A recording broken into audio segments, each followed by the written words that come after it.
여러분 안녕하십니까, 백운기입니다. 드디어 반란숙의 윤석열에 대한 체포영장이 발부됐습니다. 청구와 발부는 하늘과 땅 차이입니다. 내란 우두머리와 직권남용, 법원이 그 혐의가 충분히 소명됐다고 판단한 것입니다. 아직 사법부는 살아있습니다. 하지만 오늘 이 역사는 공수처나 경찰, 법원이 만들어낸 게 아닙니다. 슬기롭고 담대한 우리 국민이 이뤄낸 것입니다. 민심을 거역하는 자 있을 수 없습니다.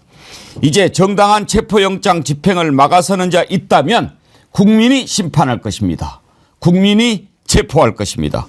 너무나 힘들고 너무나 가슴 아팠던 2024년, 그 마지막 날은 우리 국민이 승리한 날로 남게 돼서 한가닥 위안을 삼아 봅니다. 생방송 백운기의 정치 1번지 2024년 마지막 방송 출발합니다. 정어리몰에서 준비한 힘내기 상품들 있습니다. 순살 장어탕 드시면 힘이 납니다. 이것도 많이 드시고요. 또 쌍화탕, 녹용 쌍화 골드, 몸이 따뜻해지는데 이런 제품들 여러분들 많이 구입해서 드시고요. 특히 녹용 쌍화 골드 지금 정어리몰에서 행사를 하고 있죠. 만약에 하나 정도 내가 좀 집회 현장으로 보내고 싶다라고 하면 그분들 그 부분에 한해서는 특별히 또 할인 행사하고 있으니까요. 이용해 주셔도 좋겠습니다. 오늘 함께 하실 세 분 패널, 김남국 전 국회의원님, 전희연 민주연구원 부원장님, 김성환 시사평론가님 어서 오십시오. 네, 안녕하세요.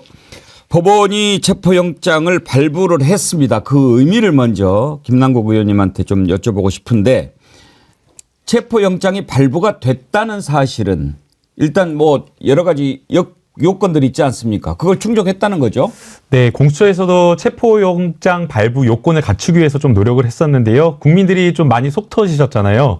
왜 바로 즉시 체포하지 않고 소환 출석 요구를 세 차례나 하냐. 너무나 뚜렷하게 출석하지 않으려고 하는데 답답하다라는 그 말씀을 했었는데, 체포영장의 요건을 갖추기 위한 그 노력이었던 것으로 보입니다. 그럼에도 조금 걱정되는 부분도 있었습니다. 사실 온 국민이 생방송으로 탄핵, 내란 이걸 봤는데도 불구하고 어제 밤에라도 아니면 어제 밤 늦게라도 체포영장이 좀 나와야 되는데 왜 안 나오지라고 하면서 사실 저도 오늘 새벽 3시까지 잠을 못 자고 있었거든요. 그래서 걱정하시는 많은 국민분들이 있었을 텐데 다행히 서부지방법원에서 체포영장을 좀 발부했던 것으로 보입니다. 아마 이제 그 수사권과 관련되어서 다툼이 있었기 때문에 직권 남용을 통해서 공수처가 내란죄를 수사할 수 있는지 여부에 대한 판단을 했던 것으로 보이고요. 1차적으로 이 부분에 대해서 공수처가 수사권을 갖는다라는 부분을 법원 영장을 통해서 확인을 해준 것으로 보입니다. 그리고 직권 남용뿐만 아니라 범죄의 소명과 관련되어서도 내란죄가 충분히 성립된다라는 거에 있어서는 의심할 여지가 없기 때문에 논란이 되는 여러 가지 수사권 부분에 대한 부분을 1차적으로 서부지방법원에서 판단을 해줬다라고 이렇게 이야기할 수 있을 것 같습니다. 그러니까 대체로 보면 범죄 혐의가 소명되고 또 이제 증거인멸이나 도주 염려 뭐 이런 걸 꼽지 않습니까? 네. 구속영장과 마찬가지로. 그런데 이제 체포영장을 법원이 발부를 했다라고 하는 사실은 일단 그동안의 수사를 통해서 밝혀진 범죄 혐의 이런 게 다 뭐 드러났다 이렇게 보는 거죠. 너무나 명백하게 드러났고요. 김용현 전 국방부 장관에 대한 공소장을 보게 되면 윤석열 대통령이 내란 수괴로서 직접 지시한 아주 여러 번 직접 지시한 내용들이 자세하게 드러나 있습니다. 총을 쏴서라도 들어가라, 도끼로 찍어서 문을 뜯어내라 라는 등등의 직접 관여한 내용이 나와 있고, 또 여기서 가장 내란과 관련돼서 가장 중요한 게 헌법기관인 국회와 선관위의 헌법적 기능을 일시적으로라도 마비시키려고 한 사실이 있느냐라는 이런 부분일 텐데요.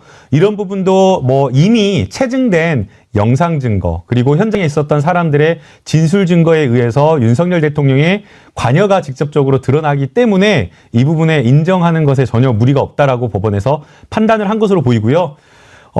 기다리시는 이 체포영장이 저희 아버지는 이렇게 이야기하시더라고요. 국민들이 다 생생히 봤는데 그거 딱 보면 나오지 왜 이게 30분 만에 발부가 안 되냐라고 이렇게 되게 화내셨는데, 아마 아까 제가 말씀드린 것처럼 공수처에는 공수처에 수사할 수 있는 범죄가 고위공직자의 이제 부패 범죄 중심으로 되어 있거든요. 그러다 보니까 내란죄가 없는데 직권 남용을 통해서 내란죄를 수사하는 그 수사권을 인정할 수 있느냐라는 그 고심을 했던 것으로 보이고요. 여기에 대해서 아마 지금 윤석열 측에서는 뭐 처음부터 끝까지 내란죄를 수사할 수 없다, 공수처가 수사권이 없다라고 주장을 했지만 그 부분을 법원이 받아들이지 않았다라고 볼 수 있을 것 같습니다. 이 모든 것이 윤석열이 자초한 일입니다. 자업자득이죠. 내란도 윤석열이 일으켰고. 그런데 본인이 뭐라고 얘기했습니까? 법적 정치적 책임 회피하지 않겠다고 하지 않았습니까? 그런데 법원에서, 검찰에서 또 공수처에서 나오라고 그래도 안 나오고 버텨. 아예 우편물도 안 받아. 헌법재판소 서류 내라고 그래도 안 내. 심지어 그런 얘기도 했다고 해요. 지금 석동현 변호사 오랜 친구가 윤석열 돕고 있는데 두 번째 공수처에서 출석 요구 왔을 때는 이때쯤은 나가야 되는 게 아니냐 그런 얘기를 했는데 그 좋아하는 경로를 했다고 그러죠. 나 못 가. 끌고 갈 테면 끌고 가라고 해봐. 뭐 이랬다는 거예요. 아직도 이자가 정신을 못 차린 겁니다. 제가 지난번에 한번 말씀드렸죠. 너무 알코올을 많이 마셔서 이게 알코올 중독이 되면 알코올성 인지 치매가 와가지고 인지가 제대로 안 된답니다. 어떤 알코올 중독자를 뭐 죄를 저질러서 교도소에 집어넣어놨는데 한 7개월인가 지나고 나서야 자기가 잘못했구나 깨달았다는 거예요. 제대로 뭐 상황을 인지를 못하는 겁니다. 내가 무슨 잘못을 저질렀는지. 이자가 원래 이렇게 이상하기도 한지 하지만 그동안 계속 술에 절어서 살다 보니까 판단을 못하는 거 아닌가 그런 생각을 합니다. 당장에 이 사람 알코올 중독 치료부터 좀 우리가 해줘야 되지 않겠습니까? 제일 좋은 방법이 술 못 마시게 하는 거예요. 교도소만큼 확실한 데가 어디 있겠습니까? 그리고 나와서 조사를 받으라. 그러면 명색이 지금도 현직 대통령 신분이면 나와서 국민 앞에 할 말 하고 조사받고. 아니 국민 앞에서 그렇게 큰 소리 쳤잖아요. 2시간짜리 내란이냐 나는 질서 유지하라고 보냈다. 그 말을 왜 수사기관에 가서 떳떳하게 못합니까? 그래가지고 결국은 체포영장을 현직 대통령을 상대로 처음으로 발부하게 되는 이 부끄러운 역사까지 써내려가고 있는 자가 바로 누굽니까? 매를 버는 겁니다. 이렇게 해서 뭘 노리는지 우리가 압니다. 정광훈 쪼무레기들 그런 사람들하고 같이 놀겠다는 겁니까? 이 나라가 그자들 것이 아닙니다. 어디다 대고. 새해에는요 이런 악한 무리들도 다 속아내야 됩니다. 도말해야 합니다. 새해는 그런 해가 될 텐데 그나마 올해 마지막 날 정의가 바로 서는 모습을 보게 돼서 참 위안이 됩니다. 그런데요 지금도 이자가 정신을 차리지 못하고 뭐라고 얘기를 하냐. 받아들이기 어렵다. 불법 무효다. 변호인단이 놀랍고 도저히 받아들이기 어렵다. 놀랍겠지. 그런데 수사권이 없는 수사기관에서 청구해 발부된 체포영장과 압수수색은 법을 위반해서 불법 무효다. 이따위 논리를 내놓습니다. 전혜원 원장님, 그러면 도대체 이자들이 생각하는 법은 뭡니까? 지금 윤석열 씨가 본인이 검찰총장 출신 때 보였던 태도와 지금의 태도가 얼마나 다른지 정말 우리 앵커님의 말씀처럼 치료를 해야 되는 수준이 아닌가, 최면과 망상에 빠진 게 아닌가 생각이 드는데요. 한때 윤석열 별명이 방구석 여포였잖아요. 제가 보기에는 김건희 뒤에 숨은 여포입니다. 지금도 김건희 윤석열 내외가 혹시 여기저기 전화를 돌리거나 극우들에게 전화를 돌리거나 국민의힘 일부 의원들과 내통하는 게 아니냐, 사실상 증거인멸을 하고 탄핵 심판을 질질 미루려고 있고 이런 의심을 하고 있기 때문에 체포영장이 발부가 됐기 때문에 저는 조속히 집행되어야 된다고 생각을 하고요. 맞습니다. 우리가 왜 금융치료라는 말을 하죠. 근데 그 말은 상당 부분 좀 긍정의 의미가 있는 거지만 감옥으로 가서 술을 못 먹게 하는 것, 이것도 뭐 하나의 치료 방법이 될 수 있겠다 이런 생각이 듭니다. 무엇보다 국민들이 지금 얼마나 비통해하고 아파하는 시기입니까? 그런데 본인이 뭐라고 입장을 냅니까? 어떤 국민이 본인의 위로를 받고 싶습니까? 본인에 대해서 체포영장이 빨리 집행이 되고 제대로 된 수사가 이루어지는 것이 오히려 국민들이 위로하는 건데요. 윤석열 씨, 김건희 씨 뒤에 숨을 생각 더 이상 할 수도 없고요. 정말 꿈이 전두환이나 정강훈이 아닌가 의심스럽습니다. 이런 참혹한 상황을 빨리 끝내기 위해서라서도 저는 체포영장 빨리 집행이 되고 조속하게 엄정한 수사가 이루어져야 된다고 봅니다. 정상이 아닌 것은 알았지만 김수관 평론가님, 모든 것이 법에 따라서 절차대로 이렇게 이루어지고 있는데도 이렇게 버틴다. 아직도 상황 판단이 안 되는가 봐요. 아니, 자기가 유리하면은 법 다 찾고요. 자기가 불리하면은 정치 찾는 게 지금 윤석열 대통령하고 국민의힘이잖아요. 그러니까 자기들 멋대로 하겠다는 얘기입니다. 한마디로. 그게 참 답답한 일인데요. 그러니까 윤석열 대통령 뭐 우리가 지금 두말할 필요가 없어요. 제가 볼 때는 내란죄 우두머리 맞거든요. 이걸 어떻게 부인하겠습니까? 군 지휘관하고 경찰 수뇌부가 이렇게까지 다 일관되게 얘기를 하고 진술하고 있는데 어떻게 아니라고 범죄 혐의를 부인할 수 있겠습니까? 그러니까 결국은 그냥 법꾸라지 행태처럼 법 하나하나 토시까지 전부 다 시비 걸고 나서면서 나 첩부되기 싫어. 나 수사받기 싫어. 그리고 헌법재판관 임명 지연시키면서 헌법재판소에서도 판단 제대로 안 내도록 이렇게 하는 거 외에는 자기들이 방법이 없다고 보는 거예요. 그러니까 이것 말고 할 게 없으니까 이런 식의 태도를 보이는 건데 정말 제가 볼 때는 구차하고 지저분하다 정말.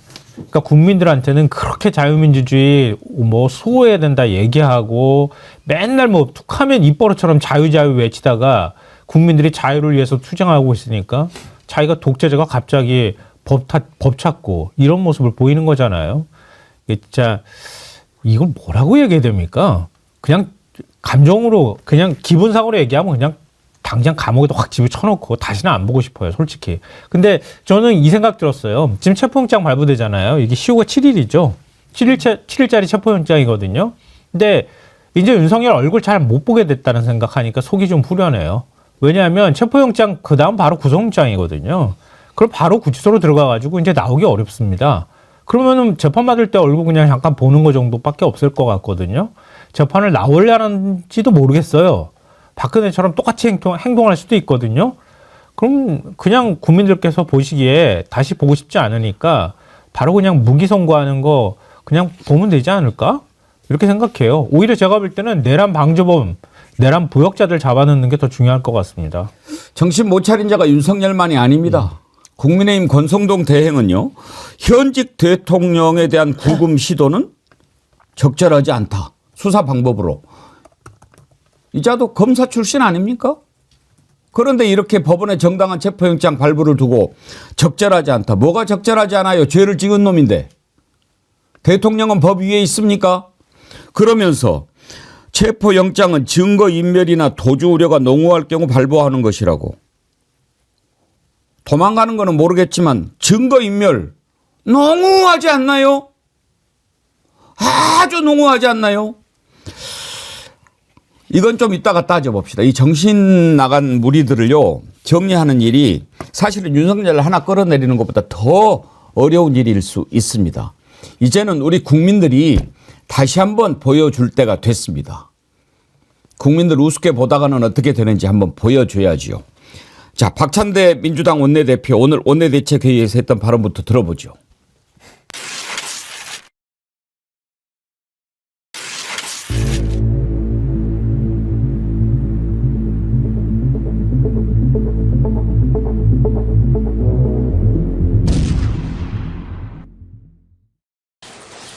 민주당은 12.3 내란 사태의 위헌, 위법성과 국회 침탈 과정, 책임자 발본 세권 등 철저한 진상 규명을 위해 최선을 다하겠습니다. 국민의힘은 체포영장까지 발부된 내란 수괴를 감싸지 말고 국가 비상상황 수습에 적극 협조하길 바랍니다. 예, 권성동 대행이 했던 말도 혹시 들어와 있습니까? 한번 들어보죠. 부사원입니다. 오늘 법원이 윤석열 대통령 체포영장 발부했는데 이에 대해서 입장 좀 있으실까요?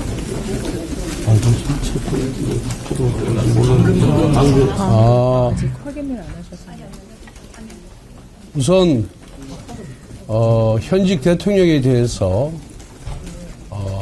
좀 더 의견을 조율하고 해서 출석 요구를 하는 것이 맞지, 체포영장이라는 비상수단을 통해서 현직 대통령을 구금을 시도하는 것에 대해서는 수사 방법으로서 적절하지 않다, 저는 그렇게 생각을 합니다. 긴급 체포영장이라는 것은 증거인멸이나 도주 우려가 농후할 경우에 발부하는 것이고, 또 우연히 사람을 발견하는 등 그런 경우에 하는데, 어디 도망간 것도 아니고 이미 그 비상계엄과 관련된 분들에 대한 조사가 거의 다 완료가 된 상태이기 때문에 증거인멸의 우려가 없기 때문에 이거는 국격에 관한 문제여서 좀 더 수사기관이 신중을 기했으면 좋았을 것이다, 이런 생각을 갖고 있습니다. 세 차례나 거부했잖아요. 나오라고 그랬는데. 본인이 검사할 때 어떻게 했나요? 출석 요구 몇 번이나 하고 영장 발부했나요? 3번까지 한 적이 있을까요? 물어보고 싶습니다. 에? 그리고 방금 전에 하기 전에 옆에다가 뭐라고 했는지 들으셨어요? 발부가 됐어? 그게 뭡니까? 마치 모르는 것처럼. 저렇게 흉악하고, 참, 저는 지금요, 국민의힘이 정상적인 당이라고 하면 정말 부끄러워해야죠. 국민 앞에 죄송합니다. 저런 사람이 우리 당에 지금도 당원으로 있는데 정말 죄송합니다. 국민 여러분. 저희가 잘못했습니다. 100배 사죄해야 되는 거 아닙니까, 전혜원 원장님? 윤핵관 중에 찐 윤핵관이지 않습니까? 윤석열 대통령 시절에 그 유명한 체리 따봉 논란, 그래서 이준석 대표를 쫓아내는 데 배경이 됐던 그 논란의 중심에 있었던 인물이고, 말 그대로 권력을 휘둘렀던 인물입니다. 어떻게 보면 윤석열 대통령이 저렇게 독재와 망상에 빠지게 된 가장 큰 원인이 있는 최측근 중에 한 명이 아니겠습니까? 그럼에도 불구하고 지금 반성하기는커녕 윤석열 내란숙의 피의자의 변호인 노릇을 하고 있는 것으로 보입니다. 제가 보기에는 빨리 국회의원직을 사퇴하고 변호인단에 합류하는 게 맞지 않은가, 이런 생각이 들고요. 저렇게 민심과 멀어진 궤변을 노려놓는 인물들에게 왜 국민들이 세금으로 국회의원 월급을 줘야 되는지 정말 개탄스럽습니다. 저도 정말 강원도 출신이고 우리 김성환 평론가님 강원도 출신이라 진짜 방송 들어오기 전에 저희가 정말 한탄을 했는데, 유권자 여러분들께서 이렇게 민심과 멀어지고 반성하지 않는 뻔뻔한 행태에 정말 두 눈 똑똑히 부릅뜨고 봐주셨으면 좋겠고, 반드시 이에 대한 책임을 물어주셨으면 좋겠습니다. 국민의힘에서 또 비대위 만든다고 하는데 지금 뭐 하는 거죠? 비대위원장하고 투톱 체제라고 하는 것이 보통 원내대표인데, 찐 윤핵관인 인물을 원내대표로 세워서 지금 국민의힘은 내란의 힘으로 가고 있는 것이 아니라 참으로 의심스럽고요. 최근에 여론조사 나오지 않았습니까? 윤석열 대통령, 윤석열 씨 빨리 체포해야 된다라는 여론이 70%가 넘는 것으로 나왔습니다. 아마 윤석열 정권이 무너지게 되면 본인도 혹시 수사를 받는 것 아닐까, 그동안 얘기됐던 여러 가지 의혹에 대해서 수사받고 같이 심판받지 않을까라는 두려움에서 저렇게 기기괴괴한 목소리를 내고 있는 것으로 보이는데요. 이러저러다가 정말 내란 동조자라는 오명을 영원히 벗지 못할 거라고 저는 생각이 듭니다. 나는 그리고 비대도 저렇게 자주 바꾸는 집 처음 봐요. 되게 비대 한 몇 년은 쓰지 않나요? 근데 허구한 날 비대를 바꿔요. 한 달이 멀다고 비대를 바꿔. 어제 권영수 비대위원장이 취임사를 서면으로 발표를 했어요. 그 서면 발표하면서 국민들께 사과했다고 얘기를 하고 있거든요. 그거 보면서도 기가 막혔거든요. 지금 국회의원들 다 데리고 나와서 대국민 사과 기자회견을 해도 모자랄 판에 비대위원장이라는 사람이, 그것도 아주 친윤이라고 하는 사람이거든요. 특히 윤석열이 계엄 선포하고 난 다음에 아마 중진 의원들 중에서 제일 많이 대통령실에 들어갔다 나온 사람일걸요. 그랬던 사람이 비대위원장을 맡고 난 다음에 갑자기 무슨 쇄신하는 척하면서 국민들한테 사과를 했는데, 그것도 서면으로 사과했어요. 어처구니가 없더라고요. 근데 오늘 권성동 원내대표가 얘기하는 거 보니까 현직 대통령을 구금 시도하는 것은 수사 방법으로 적절치 않다. 그럼 뭐 계엄 선포는 그럼 뭐 적절한 행동이었습니까? 도대체 말이 되는 얘기를 해야지. 그러니까 이치들은 그냥 그거예요. 내가 죽기 싫어요라고 얘기하는 거예요. 제가 볼 때는 윤석열이 죽는 건 사실 중요하지 않아요. 오늘 조중동 보수신문이 일제히 전보다 다 윤석열 자업자득이다. 윤석열 다 체포영장 발부 돼야 된다. 다 그렇게 썼어요. 세 군데가 다 사설을 썼거든요. 얘기 뭐냐면 죽은 윤석열 붙잡으면 국민의힘도 다 죽어. 그러니까 이렇게 하면 안 돼라고 지금 신호를 주고 있는 건데 지금 국민의힘은 그것조차 말을 안 듣는 거예요. 그냥 한꺼번에 같이 죽겠다는 뜻인데요. 그럼 어떻게 할 수가 있는 방법이 없잖아요. 같이 죽여드려야지. 의원님 차라리 비대위원장을 룰루로 바꿔라. 응? 하하호님 좀 있으면 다 무릎 꿇고 당명 바꾸고 죄송합니다. 잘하겠습니다 할 겁니다. 하지만 절대 속지 말아야 합니다. 속으면 안 됩니다. 또 우리가 다 지켜봤는데요. 그놈의 비대를 몇 번이나 바꾸는지 이제는 안 속습니다. 안 속아요. 자, 그런데 이제 체포영장 발부가 됐으니까 체포하는 일이 남았죠. 체포가 만만치 않을 겁니다. 그렇지만 여러분 걱정하지 마십시오. 막으면 뒤집니다. 어디다 대고 막아요. 지금요. 일단은 수갑을 채우는 것이 기본으로 알고 있는데 김남국 의원님 체포영장 발부됐을 때 포박하지 않나요? 대부분은 다 수갑을 채워서 갑니다. 네. 원래 체포영장을 발부받았다라고 하는 것은 임의 수사 절차에 응하지 않았다라는 거거든요. 그럼 그런 사람을 어떻게 믿고 그대로 그냥 구인해서 갑니까? 당연히 포승줄이나 아니면 수갑을 채워서 가야 되고요. 지금 이제 문제가 되는 것은 경호처가 체포영장을 집행하는데 막을 거냐 말 것이냐 이 문제가 지금 보도가 막 되고 있는데요. 막아서는 저는 안 된다고 생각합니다. 경호처가 보호해야 될 대상은 내란 수계가 아니라 내란 수계 윤석열이 아니라 헌법상 국민이 자랑스러워한 대통령이거든요. 근데 지금 관저에 들어가 있는 멧돼지는 내란 수계지 않습니까? 이런 사람을 왜 경호처가 국민의 세금을 받은 공무원들이 그것도 법원에서 발부한 적법한 절차에 따른 영장 집행을 막는다고 하는 것인지 이건 말도 안 된다라고 보고요. 어제 그 경호처 고위 관계자를 통해서 이런 이야기가 좀 나왔더라고요. 경호처는 대통령의 신변과 안전만 어디서든 지키면 된다. 이걸 가지고 이제 좀 해석하는 이야기가 있는데 어디서든 지키면 된다라는 말을 바꿔 말해보면 관저든 교도소든 안전하게만 대통령이 있으면 된다라는 그 뜻이기 때문에 제일 안전한 곳이 사실 구치소거든요. 거기서는 술도 안 먹고 건강도 챙겨주기 때문에 경호처도 마음 편하게 일할 수 있는 곳이라고 생각됩니다. 초롱초롱님 대통령 예우는 없다. 흉악범인 만큼 꼭 두 손에 수갑을 채워 끌고 가야 합니다. 이 나라를 이렇게 어지럽히고 망가뜨린 원흉 아닙니까? 그러셨는데 전혜원 원장님 혹시 수갑은 디올에서 나온 게 없나요? 글쎄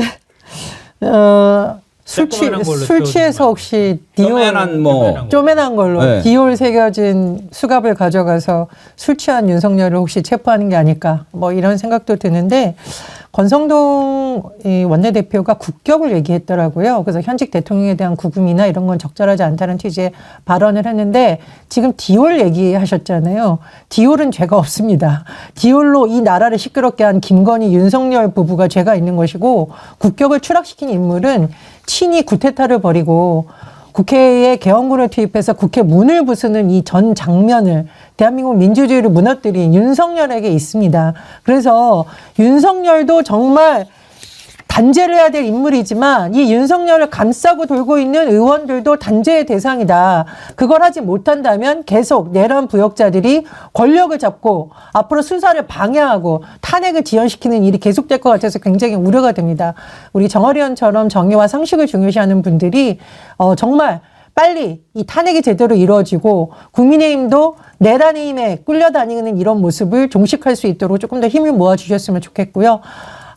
저는 정말 오늘 체포영장 발부되는 거 보면서 그나마 법원에서 정의를 세워주는 곳이구나 잠깐 마음이 놓였는데 이 국민의힘의 태도를 보니까 한때 집권 여당이었다는 이 정당의 의원들이 보이는 이 모습들이 정말 참혹합니다. 이 내란 수계와 공범이 될 것인지 아니면 지금이라도 손절할 것인지 이 권성동 원내대표의 잘못된 판단에 대해서 지금이야말로 의원들이 의원총회를 열어서 규탄해야 된다. 내란 수계 꼭두각시 노릇을 그만두도록 국민의힘도 정신을 차려야 된다. 이 말씀 드리고 싶습니다. 김남국 변호사님 혹시 체포영장이 발부가 되면 뭐 7일인가요? 언제 안에 집행해야 됩니까? 집행기간은 집행의 효력은 7일이고요. 예. 체포한 다음에는 48시간 이내에 구속영장을 청구할지 여부를 판단을 해야 됩니다. 예. 그래서 이게 구속의 필요성이 인정된다라고 하면 다시 법원에 기소 전에 사전 구속영장을 청구하게 돼 있습니다. 그러면 만약에 지금 체포돼서 들어가면 영원히 못 나올 가능성이 있는 거네요. 그럴 가능성이 매우 높습니다. 그래서 아마 뭐 수사를 잘하는 윤석열 씨가 아마 계속 거부를 했던 것으로 보입니다. 나중에 들어와서 짐 쌀 시간이 없다고 봐야 되네요. 그렇죠. 네. 아유 좋아. 그래서 그런지 지금 계속 버티는 거예요. 지금 말도 안 되는 논리를 내고 있는데 윤석열 측에서 수사권이 없는 공수처에서 청구해 발부된 체포영장과 압수수색 영장은 불법 무효다. 지금 이제 그런 걸 알기 때문에 응하지 않겠다는 입장을 지금 보이고 있단 말이에요. 네. 이 얘기는 뭐냐면요. 어쨌든 법원에서 영장을 발부한 거잖아요. 이걸 집행하지 못하게 할 근거가 전혀 없습니다. 그러니까 집행을 하면 되는 거예요. 그러니까 말씀하셨던 것처럼 지금 집행이 되면 바로 구속영장이 청구가 될 거고요. 그리고 그냥 바로 재판으로 가는 겁니다. 구치소에 들어가 있는 상태에서. 그러니까 마지막으로 지지자들한테 신호 보내는 거예요. 제가 볼 땐. 이렇게 명백하게 불법 무효인 체포영장을 집행하려고 합니다. 윤석열을 지켜주십시오. 이렇게 얘기하는 거거든요. 그러니까 제가 볼 때는 경호처가 막아서는 것보다는 지지자들이 앞에 가가지고 둘러쳐가지고 막아서려고 덤비는 게 오히려 더 위험할 수도 있겠다는 생각이 들어요. 그러니까 이 부분에 대해서 경찰이 빨리 질서 유지를 잘하는 게 일단 필요하다. 사전에 조치를 충분히 취해놔야 된다고 생각하고요. 그러지 않아도 경찰 관계자가 준비하고 있다 이런 얘기를 했다고 하거든요. 왜냐하면 이번에 공수처가 영장은 청구했지만 실제로 기본적인 수사는 공조본에서 한 거거든요. 그러니까 경찰하고 공수처가 같이 수사를 해서 영장만 공수처가 청구를 했다고 생각하시면 돼요. 그러니까 경찰 입장에서도 그걸 좀 대비하는 뭔가가 있을 겁니다. 그러니까 지지자들이 그 앞에 모여서 뭔가 돌발 행동을 하지 않도록 사전 조치를 취한 상태에서 그래서 영장을 집행할 때 경호처와 사전에 협의한 다음에 경호처에서 뭔가 몸으로 맞거나 이렇게 할 경우에는 경찰이 바로 그 자리에서 체포한다고 하는 엄중 경고를 한 상태에서 들어가야 된다. 그러니까 그 순서만 잘 지키면은 제가 볼 때는 윤석열이 그냥 멀쩡한 몸으로 국민들 보는 모습은 앞으로 안 보여질 가능성이 매우 높다 이렇게 생각합니다. 실제 공수처에서 수사를 이첩받아가지고 수사를 시작할 때부터 윤석열에 대한 구속 수사를 이미 염두에 두고 있었던 것으로 보입니다. 10일 전에 공수처에서 공수처 건물이 그렇게 크지가 않거든요. 근데 모든 장소 하나하나 창고, 창문까지 다 그 점검을 하면서 보안 점검을 했다라고 하고 있고요. 또 무엇보다 경호처와의 충돌 이게 문제가 되기 때문에 어제 그 체포영장을 법원에 청구하면서 경호처에 공문을 발송했다고 해요. 이 공문 발송의 핵심 내용은 만약에 법원에서 이제 영장 발부돼가지고 집행하는데 만약에 너희들이 막으면 그거 공무집행 방해다. 우리는 그거 공무집행 방해로 처벌할 테니까 경고한다라고 하면서 그 공문을 보냈기 때문에 경호처에서 이거를 법률을 잘 알고 있는 이것을 막아서지는 못할 거라고 생각을 하고요. 또 만약에 혹여 그 경호처가 잘못된 판단을 해서 막아선다라고 한다면 이거는 그 즉시 현행범으로 해서 즉시 체포해야 되고 역시나 마찬가지로 지지자들이 그 극우 세력들이거든요. 그 극우 세력들이 어떻게 보면 윤석열 내란 선동 같이 함께하면서 내란 세력이 되는데 같이 막아선다라고 한다면 역시 공무집행 방해가 되기 때문에 법의 엄정한 처벌로서 현행범 체포로서 법 집행을 막아선 일은 없도록 해야 될 것 같습니다. 물론 공무집행 방해지만 어떻게 보면 만약에 경호처가 영장 집행을 체포영장 집행을 막는다면 국헌문란 아닙니까? 당연하죠. 예. 지금 내란이 계속 지속되고 있는 겁니다. 그러면 저는 이 경호처 막아서는 애들도 이 국헌문란으로 말이야. 그 다스려야 되는 거 아닌가 그런 생각이 드는데요. 당연하죠. 그래서 이제 실제 이게 처벌이 안 될 거라고 생각하면 안 돼요. 처벌 무조건 되고요. 그리고 공무원들이 제일 무서워하는 게 연금이라고 하더라고요. 형사처벌을 받아가지고 20년, 30년 봉직했는데 연금이 반토막 나거나 연금을 아예 뭐 파면 해임돼 버리면 아예 못 받는 경우도 있기 때문에 아마 그런 거를 두려워해서라도 경호처가 막아서는 일은 없을 거라고 생각하고 또 무엇보다 앵커님께서 말씀하신 것처럼 다른 사안이 아닙니다. 그냥 어떤 소극적으로 뭔가 경호하는 그런 일이 아니라 뭐 물리적 충돌하는 일이 아니라 거기 들어가 있는 멧돼지가 그냥 멧돼지가 아니에요. 산돼지도 아니고 내란 멧돼지입니다. 내란 수개 멧돼지이기 때문에 이것을 막아선다라고 하는 것은 그야말로 국헌문란, 역사에 죄를 짓는 일이기 때문에 이것을 반드시 잘 알아야 된다고 생각합니다. 아니, 제가 대통령 경호처에서 윤석열 생일 꽃바구니는 받았다 이 뉴스를 보고 정말 기가 막혔는데 나라의 세금으로 월급을 받지 않습니까? 그런데 지금 뭐 하는 건지 모르겠어요. 그래서 이번에 법원에서 발부된 체포영장에 대해서도 집행을 방해한다. 그러면 정말 엄히 다스려야 되고 지금 김남국 의원님이 잘 말씀을 해 주셨는데요. 역사에 다 기록이 났습니다. 그리고 반드시 이 부분에 대해서 책임을 져야 됩니다. 본인들의 가족과 자녀들도 그 재판 과정을 지켜보게 될 수도 있습니다. 그런 점을 꼭 염두에 두시고 지금 우리가 대통령 경호처 직원 한두 명을 처벌하는 게 목적이 아니잖아요. 내란 수괴를 빨리 체포해서 맞습니다. 증거인멸을 막고 적법한 벌 집행을 하려는 겁니다. 박근혜 때와도 상황이 비교할 수가 없죠. 더 엄중한 사안이죠.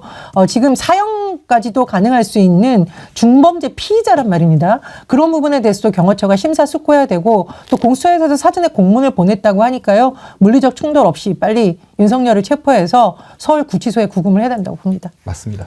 부산이대인님, 연말 연시에 국립호텔에 호캉스 시켜준다니까 거절하지 말고 못 이기는 척하고 가. YMK님, 윤석열이는 교도소 밥 주는 것도 아까워요. 꽁꽁 묶어서 일본 핵 오염수에 버립시다. 그래야 내 속이 편할 듯.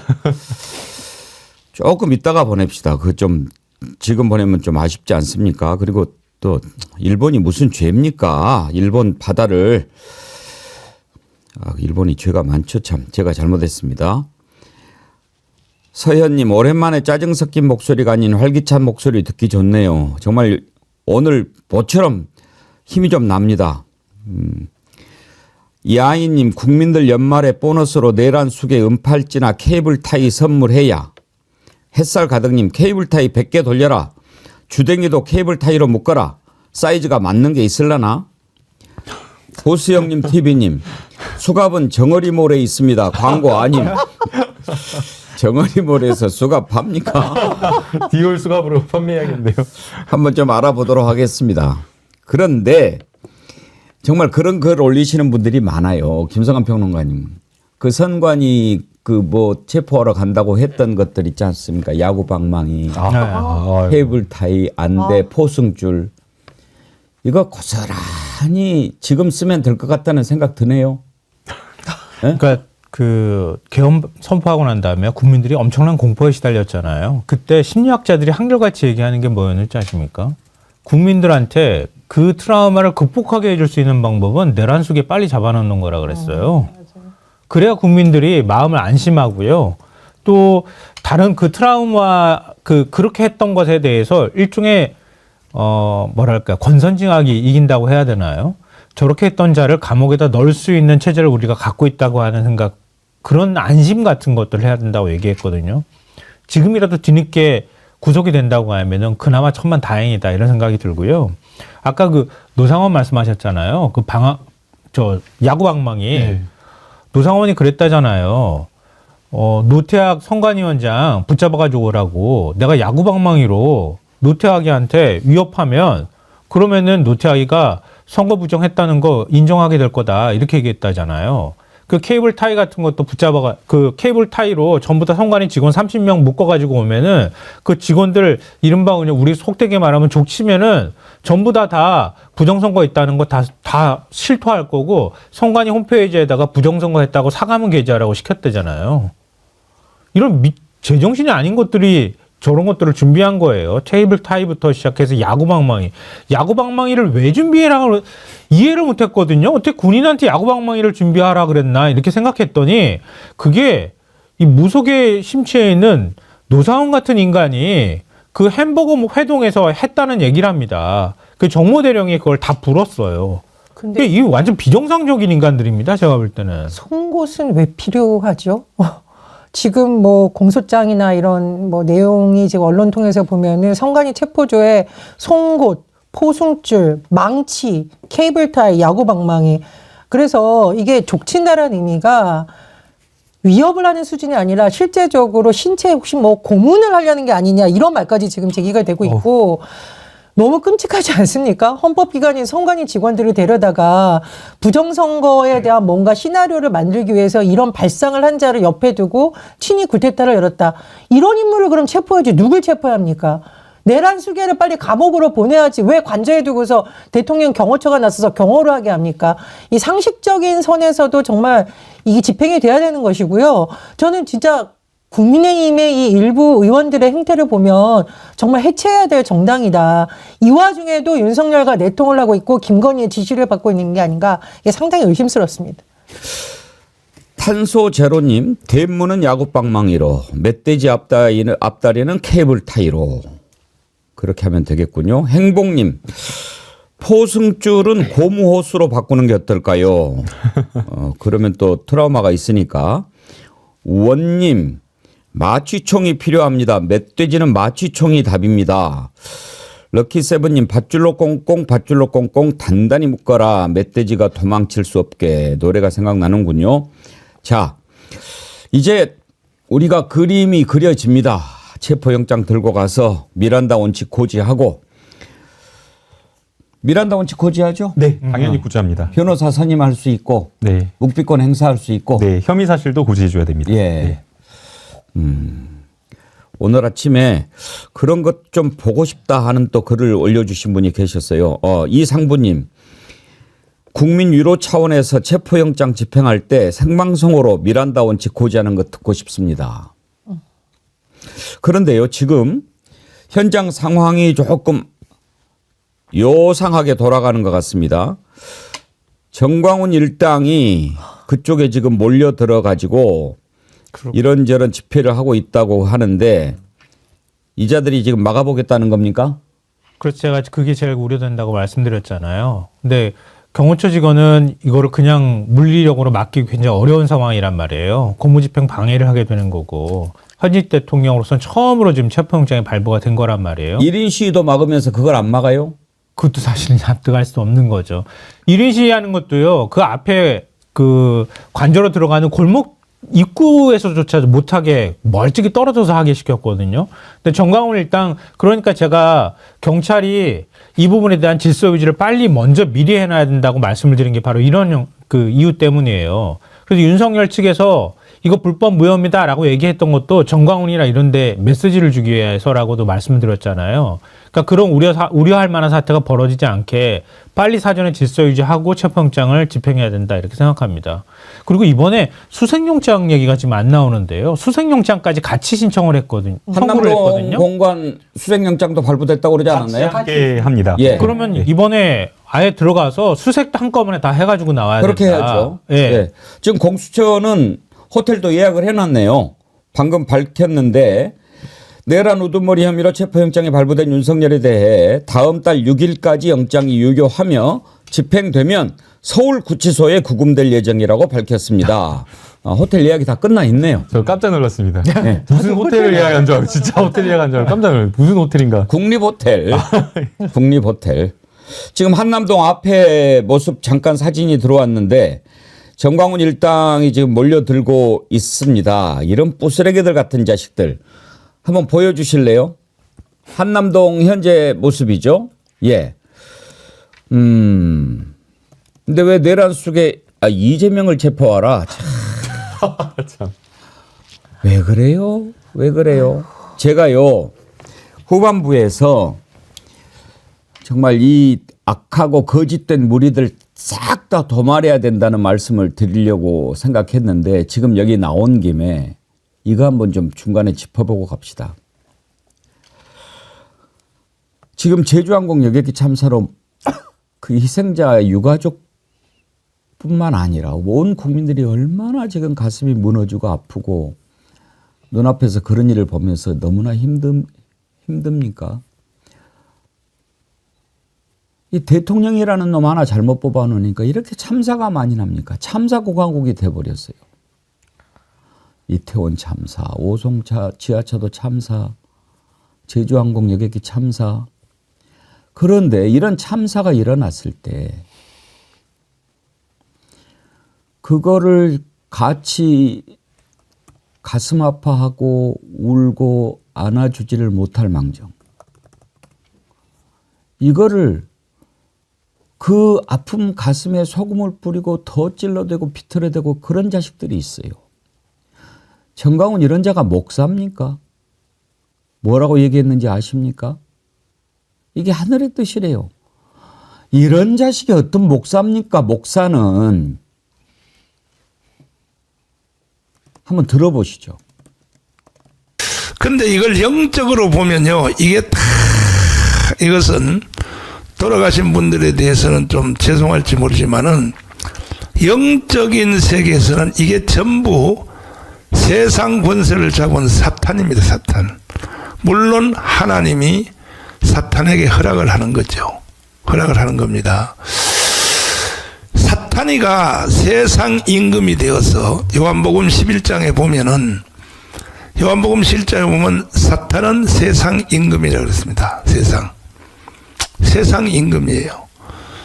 그 세상 임금이 이게 전부 이 세상에 사고를 일으키고, 오늘 요 비행기 사고 일으킨 것도요,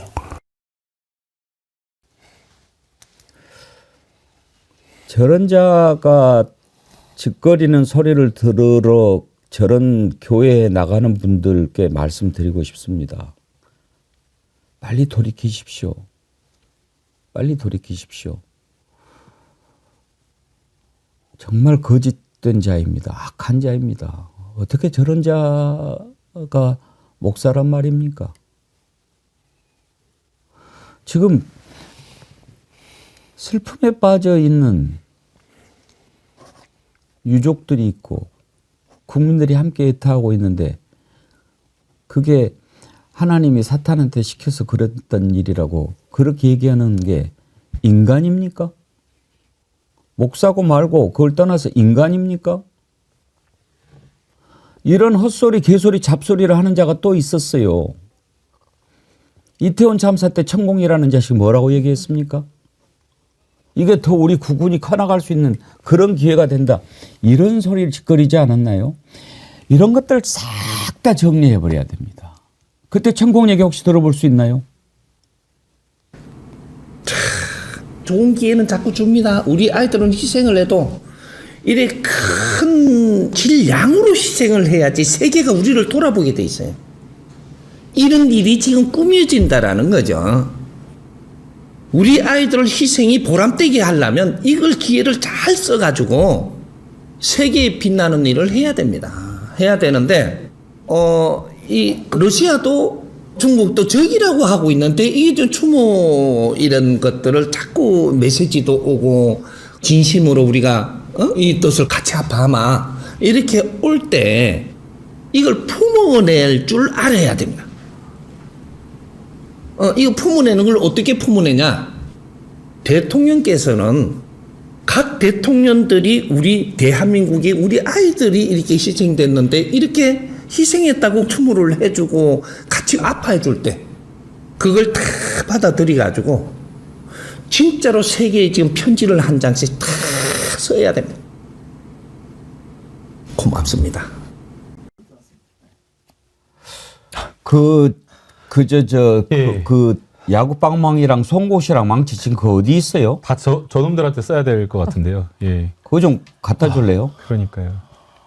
저걸 말이라고 지금 짓거립니까? 목사가 아니라 인간이 아니라고 평가하는 게 맞을 것 같습니다. 인간이 동물과 다른 게 단순히 지능이 높아서가 아니잖아요. 함께 공감하고 함께 슬퍼하고 남이 아파할 때 그 남의 아픔을 내가 직접 느끼는 것처럼 함께 눈물을 흘리면서 도와주고 그러한 공감 능력이 있기 때문에 동물과 다른 것인데 참사가 벌어졌는데 이 참사를 가지고 저렇게 말을 한다는 게 저는 사람이 아니라고 생각이 됩니다. 이게 처음 있었던 일이 아니거든요. 세월호 벌어졌을 때 우리 세월호 아이들이 안타까운 그런 희생이 있었을 때 왜 배 타고 가서 그랬냐, 비행기 타고 가지 그랬냐 그러고 이태원 참사 벌어졌을 때도 역시 마찬가지로 놀다가 사고 났다. 왜 국가가 책임져야 되냐라고 하면서 오히려 희생자들과 유가족들을 조롱하고 이번에도 역시나 마찬가지로 저런 말을 하면서 저 말을 들으는 그런 혐오 발언들을 하는 사람들을 저희는 가만둬서는 안 됩니다. 사실 저런 사람들이 주로 인터넷에서 활동하고 뭐 오프라인에서 활동하지 않고 말을 거의 꺼내는 경우가 많지는 않지만 혹시 주변에 저런 인간들이 있다고 하면 인간 같지 않은 사람들이기 때문에 따끔하게 싸워줘야 되고 정말 혼내줘야 됩니다. 저런 사람들이 정말 우리 사회에 아예 존재할 수 없도록 발붙일 수 없도록 반드시 정말 싸워 나가야 될 것 같습니다. 어쩌다가 저런 자가 날뛰게 됐습니까? 그렇죠. 그러니까 저런 자들은 항상 있었던 거죠. 우리 사회에. 없애려고 해도 없어지지 않는 거거든요. 그게 원래 인간 세상이기도 하고요. 근데 저는 정광훈 저렇게 얘기하는 거 보면서 많은 기독교인 분들이 상처받을 것 같아요. 제가 볼 땐 저 사이비 정광훈교입니다. 전 기독교 아니거든요. 그러니까 예수님 하나님 팔아먹는 인간이에요. 그냥 장사치입니다. 그러니까 많은 분들이 아시겠지만 하나님은 사실 좀 매정한 사람이잖아요. 매정한 신이죠. 근데 예수님은 용서를 해주는 분이란 말이에요. 근데 그걸 지금 부정하고 있는 거잖아요. 누구를 향해서 복수하고 증오하고 이런 얘기를 지금 얘기를 하고 있단 말이에요. 그냥 장사치에 불과하다 이렇게 생각하고요. 중요한 거는 이런 자들은 늘 있게 마련인데 이런 자들한테 달려가서 무릎을 꿇는 자들이 좀 문제라는 거예요. 정치인들이. 이런 사람들이 우리 사회의 극소수 세력으로 남아서 바로 하지 못하도록 만든 게 정치가 해야 할 역할이거든요. 근데 윤상현 의원 가보십시오. 그 정광훈 집회 가가지고 무릎 꿇고 막 하잖아요. 기회만 되면은 가가지고 그 짓 하다가 조금 시간 지나고 나면은 정광훈하고 단절한다는 둥 어쩐다는 둥 거짓말했다가 또 가서 들러붙었다가 또 거짓말했다가 이 짓 하면서 그 세력을 이용해 먹는단 말이에요.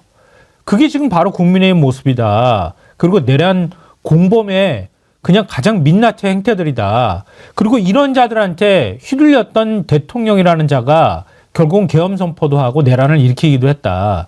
이거 우리 사회에 굉장히 크고 아픈 교훈으로 삼아서 다시는 이런 반민주적이고 주술에 침투되어 있는 이런 인간들이 정치와 연관이 돼서 뭔가 바로 하지 못하도록 민주당이 확실하게 이번에 선을 긋고 국민들도 선을 그어줘야 된다. 그리고 국민의힘도 다시는 그렇게 손을 잡는 인간들이 정치하지 못하도록 만들어줘야 된다. 이렇게 생각합니다. 동그라미님, 그래? 아이들의 희생, 천벌로 인해 나라가 뻗어나간다고 믿는다면 니네가 먼저 그 재물이 되는 건 어떠냐? 우두머리 토실토실한 용산 멧돼지랑 전광훈 천공 세트를 제물로 바쳐서 나라 한번 구해보자. 쏘가리님, 악마도 너보다 낫다. 선한 사마리아님, 정광훈한테 목사란 말 하지 마세요. 정광훈 사탄이라고 해야 합니다. 김동호님, 입을 꿰매버려야 합니다. 헤어화님, 세계에 잘 알려지네요. 대통령을 밧줄로 묶는 위대한 국민이 있다는 사실을. 자, 이제 가장 궁금한 게 언제 체포영장을 집행할 것인가 하는 건데 일단 집행하기 전에 좀 정리를 해야 될 상황들이 있을 것 같은데요. 왜냐하면 어찌됐든 지금 이제 저는 경호처에서 방금 전에 우리 김남국 의원님 말씀하셨듯이 연금도 있고 또 그렇게 하면은 특수공무집행 방해가 되지 않습니까? 네. 그렇게 되면은 자기들 인생이 끝장나는 거 다 알 텐데 그렇게 무리하게 안 할 거라고 생각합니다만 어찌됐든 충돌이 일어나서는 안 되잖아요. 어떤 식으로 하는 것이 가장 지혜로울까요? 공수처도 당장 즉시 집행하지는 않겠다는 계획인 것 같습니다. 예. 국민들 마음은 지금이라도 1분 1초라도 빨리 집행해라, 즉시 체포해라라는 마음이지만 그래도 만약 이렇게 공수처가 집행하는 그 과정에서 경호처와의 어떤 충돌도 있을 수 있고 또 집회 시위하는 국민들 사이에도 어떤 충돌이 있을 것을 우려해서 약간의 시간은 전 줄 거라고 생각을 합니다. 뭐 하루 정도 윤석열에게 다시 한번 이미 압수수색 영장이 체포영장이 발부가 됐으니까 네 발로 내 발로 걸어 나와라 라고 이렇게 이야기할 것 같습니다. 그래서 기회를 준 다음에 만약 그럼에도 불구하고 나오지 않는다, 출석하지 않는다라고 하면 그때 공수처가 집행할 거라고 보이고요. 저는 그게 빠르지 않은 시간이라고 생각이 됩니다.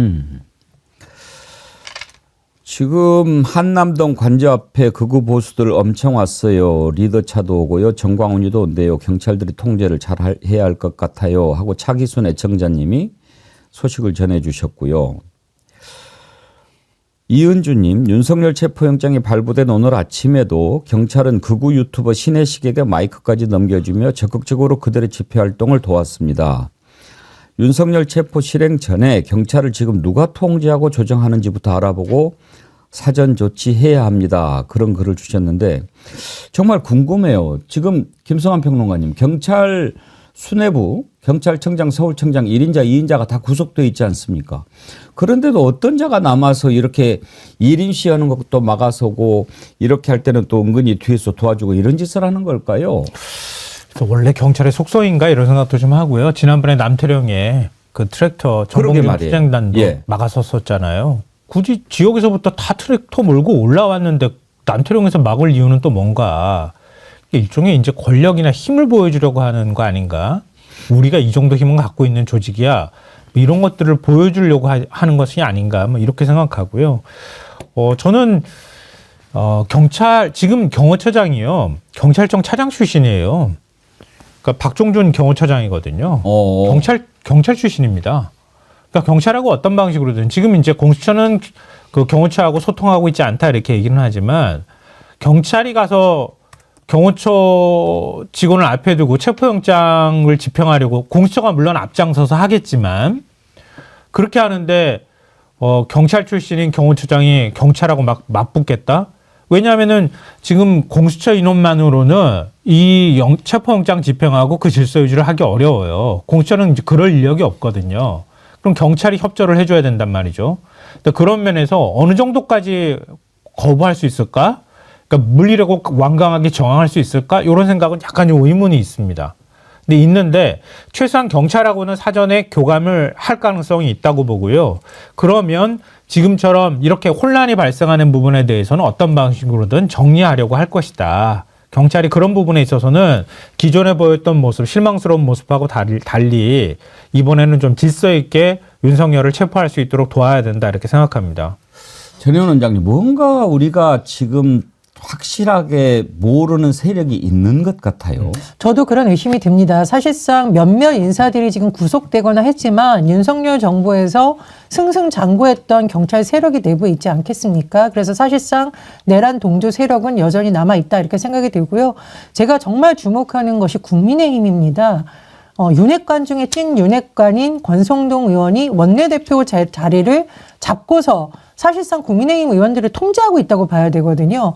그러면 그 국민의힘 의원들 중에 행안위에 있거나 혹은 경찰하고 가깝게 지냈던 의원이라던가 경찰 출신 의원들이 사실상 내통을 하고 있는 것이 아닌가 상당히 의심스럽습니다.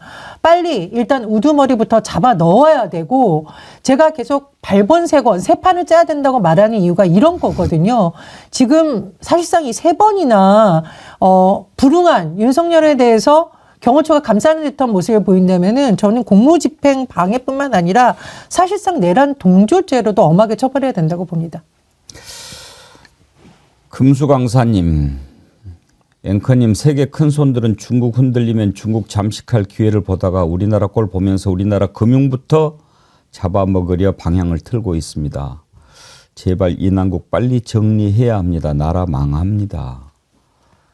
이자가 지금 나라를 망하게 하고 있지 않습니까? 지금 윤석열이 그 미친 짓을 한 뒤로 경제가 어떤 꼴이 됐습니까, 지금? 환율이며, 모든 것이 지금 다 위험지수가 최고로 지금 올라 있는 상황인데요. 노을님, 분명 명령 내리는 인간이 있다. 현재 경찰에서 최종 명령 내리는 사람이 누군지 밝히고 공개해야 된다. 국민들이 알아야 한다. 한 가지만 더 짚어보고 최상목으로 넘어가죠. 지금 윤석열 현재 법률 대리인이 윤곽근 변호사라고 있는데요. 한번 논리를 한번 들어봅시다. 왜 재판에 안 나와? 그러니까 이런 얘기를 해요. 법리적으로 맞지가 않다라고 하는 거예요. 우리 김남국 법률가 계시니까 한번 듣고 들어봅시다. 윤곽근 얘기 들어볼까요? 우선 이제 체포영장이 부당하다. 권한 없는 기관에 의한 체포영장 청구고, 그리고 우리 형사소송법상 체포영장 청구 요건에도 맞지 않는다.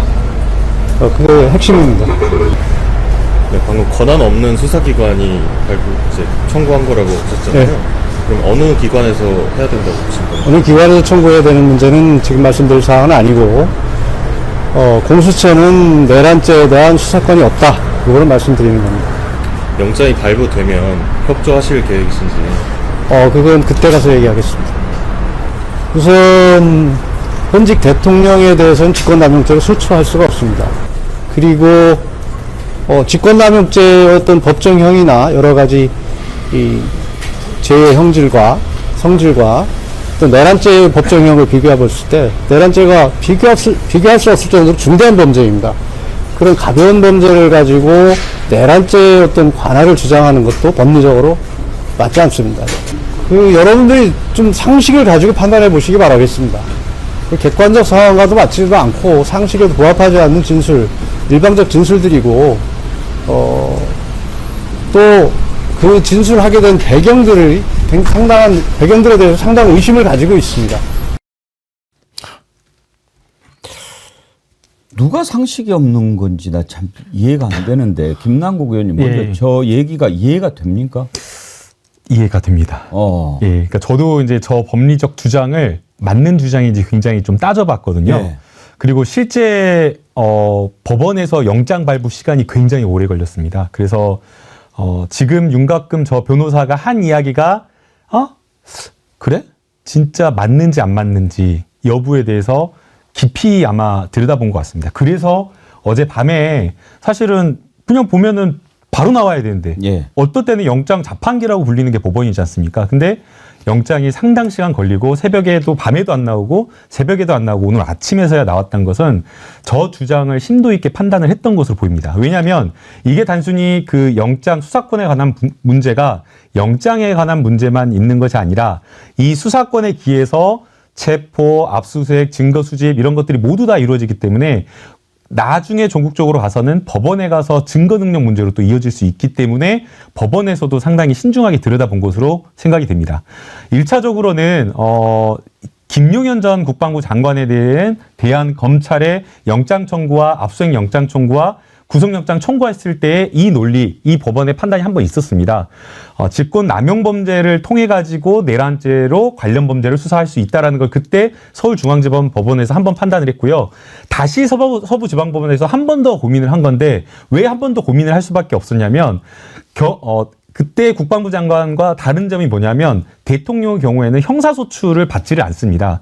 그렇기 때문에 직권남용으로 형사소추를 받지 않는데 왜 직권남용을 가지고 내란죄 수사로 넘어가느냐, 그 수사의 어떤 인과성이나 수사권을 인정할 수 있냐라는 그 법리 문제를 따진 것 같습니다. 그러나 법원에서도 이 문제의 사안 자체가 워낙 중대하고 명백하고 혐의 소명이 인정되기 때문에 일단 서부지방법원에서는 법리적으로 문제가 없다라고 판단을 하고 여기에 대해서 체포영장을 발부한 것으로 보입니다. 근데 참 법리적으로는 굉장히 복잡하고 이해하기 어려운데요. 우리 상식 수준으로 생각해 보면 아주 간단한 거잖아요. 어찌 보면. 그러니까 항상 법률가들이 판단하는 거는 그런 논리적인 판단들을 좀 하는 건데요. 그러니까 내란죄를 수사할 수 있는 권한은 경찰밖에 없는 거란 말이에요. 그러니까 경찰이 혼자서 영장 청구권을 갖고 있지 못하잖아요. 영장을 청구할 수 있는 권한을 갖고 있는 공수처하고 공조본을 만들었잖아요. 그러니까 경찰과 공수처가 같이 수사해가지고 그 수사의 결과물로 영장을 공수처가 청구를 한 겁니다. 그러니까 경찰하고 공수처가 완전히 다른 차원에서 수사가 이루어진 게 아니라 한 몸으로 수사를 했다는 거예요. 그러니까 애초에 공수처는 내란죄를 수사할 권한이 없다거나 뭐 이런 논리들은 거기서 한번 저는 깨졌다고 생각해요. 그렇게 생각하고요.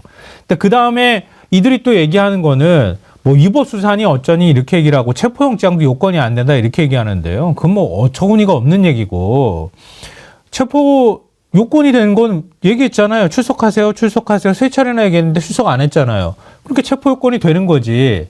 구속영장하고 체포영장하고 또 다른 거란 말이에요. 체포는 조사를 위한 거란 말이에요. 그러니까 물론 신병을 가둔다고 하는 측면에서는 갖출 수가 있겠지만 체포영장은 그렇기 때문에 48시간 이내에 영장을 다시 청구하도록 이렇게 해놓은 거란 말이에요. 그러니까 요건이 안 된다는 것도 말이 안 되고요. 무엇보다도 그거 해소하자고 내란특검 만들자고 했던 거 아니에요. 수사권 문제가 자꾸 걸리고 위법수사 논란이 있으니까 내란특검 하자고 그러니까 또 내란특검도 안 된다는 거예요. 그러니까 이치들은 그냥 무조건 다 안 된다고 얘기하고 싶어서 저렇게 얘기하는 겁니다.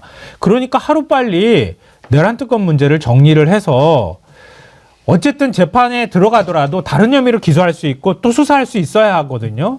그러니까 내란 특검이 빨리 출범하는 게 이런 논란을 해소할 수 있는 굉장히 중요한 방법 중에 하나다라고 생각합니다. 지금 추정컨대 법원에 수사기관의 어떤 수사 기록뿐만 아니라 국회 현안 질의 속기록도 같이 제출된 것으로 알려져 있습니다. 근데 저는 이 국회 속기록이 왜 중요하다고 보냐면 수사기관의 뭐 강압에 의해서 혹은 수사기관이 진술한 것을 짜집기 해서 이런 의미가 없거든요. 국회 현안 질의는 대부분 지금 전 국민에게 생방송으로 하고 있고 사실상 영상자료로 반영구적으로 남아져 있고 또 속기록으로도 남아 있습니다. 그렇다면 국회 현안 질의에서 했던 그 수많은 관계자들의 증언이라는 것이 사실상 수사기관에서 만든 조서보다도 굉장히 저는 더 강력하게 좀 법원에서 검토를 하지 않았을까 이런 생각이 들고요. 그리고 또 뭐 박선원 의원이라든가 김병주 의원이라든가 찾아가서 군 관계자들 만난 거 실시간으로 다 나오지 않았습니까?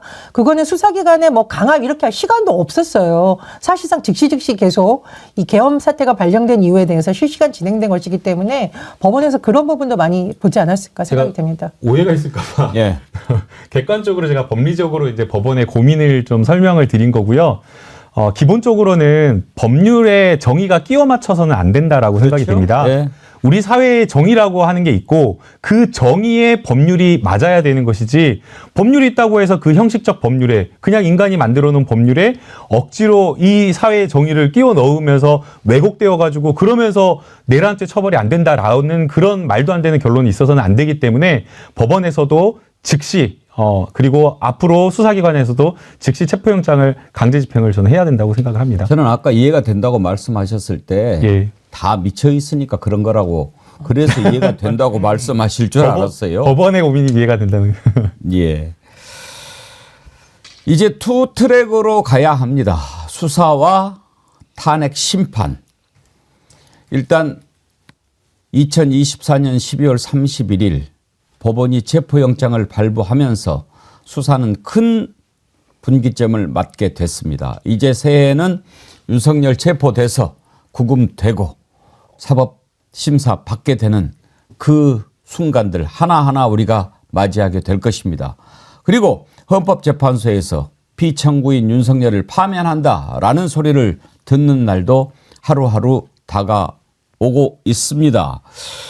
최상목 대행이 아주 중요하지요. 그런데 헌법재판관 빨리 임명을 해야 될 텐데 한덕수 대행 탄핵하기 전에 최상목 대행이 그때 당시 이제 부총리죠. 헌법재판관을 임명하셔야 한다. 이렇게 설득했다는 게 흘러나오고 있습니다. 이 내용 다뤄보도록 할 텐데요. 자,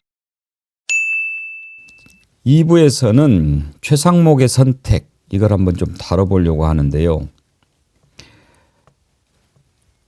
김성환 평론가님, 최상목 대행을 우리가 그나마 조금 기대를 하는 게 알려지기로는 12월 3일 날 계엄을 윤석열이 발동하려고 할 때 가장 반대를 많이 했다.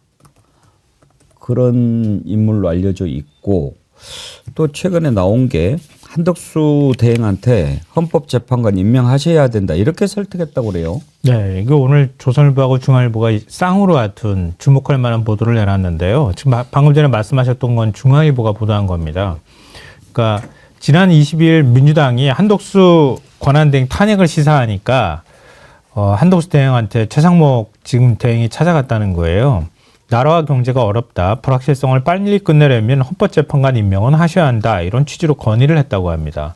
그러니까 대법원과 헌법재판소가 대통령 권한대행은 헌법재판관 임명이 가능하다는 입장을 낸 것엔 근거가 있지 않겠느냐. 그러니까 권한대행 체제가 또 탄핵 소추를 당하면 불확실성만 커진다. 이렇게 얘기를 했다는 거예요. 이걸로 보면은 최상목의 마음속에는 헌법재판관 3명 임명은 불가피하다고 생각하는 것 아니냐. 이렇게 지금 해석을 하고 있는 건데요. 다만 이제 오늘 정례 국무회의가 있잖아요. 예. 그러니까 내일 어찌됐든 간에 쌍특검이라고 하는 내란 특검, 일반 특검하고 그다음에 김건희 특검을 공포를 하든지 거부권을 행사하든지 결정을 해야 되거든요.